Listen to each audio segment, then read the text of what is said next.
I wrote this while relaxing on the 7th floor in the Four Seasons Spa in St. Louis, looking out over the mighty Mississippi River. There are a few fluffy clouds in the sunny sky. I just had a pedicure using the gift cards that Rodney has given me over the years for Christmas, Mother's Day, and birthdays. Over 30 years ago, on a warm fall day, Rodney and I had a date on the riverfront.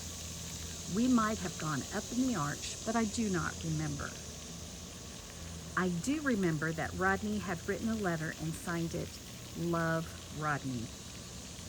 He may have even said he loved me, but I had not said it to him yet or signed any letters with love. At 33 years old, there had not been any guy that I wanted to tell I loved them until Rodney. I knew I loved Rodney and wanted to tell him, "I love you," and I wanted to say it today. Rodney was the pastor of Poplar Bluff Church of the Nazarene and had driven 3 hours from Poplar Bluff, Missouri to St. Louis, Missouri for our date. I was a pediatrician at Mid-Kansas Pediatrics in Wichita, Kansas, and was staying with my brother Brent and sister-in-law Wendy in Florissant, Missouri. I kept trying to figure out the perfect time to tell Rodney that I loved him. I did not just want to throw it out there randomly while we were driving in the car. We walked down to McDonald's on the water.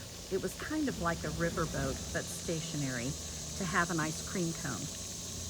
I almost said it, but lost my nerve, then the moment passed. There were several other times I almost said it, but it did not work out.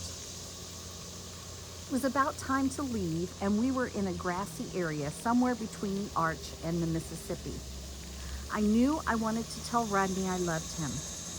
My stomach was churning and my heart was in my throat, which is where it had been all day, but much worse now. I think we were hugging. Maybe some kissing had been going on too. He was hugging me, and I said, "I love you. I do not know what that means, but I know I love you." Then some more kissing and hugging. I said that I did not know what that meant because we lived in 2 different cities in 2 different states. I had just joined a practice in Wichita and signed a 2-year contract, which had financial penalties if I did not stay for 2 years.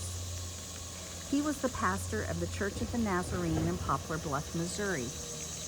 Our song is "God Will Make a Way" by Doug Moen. The lyric, "God will make a way when it seems there is no way," really applied then and frankly has throughout our marriage.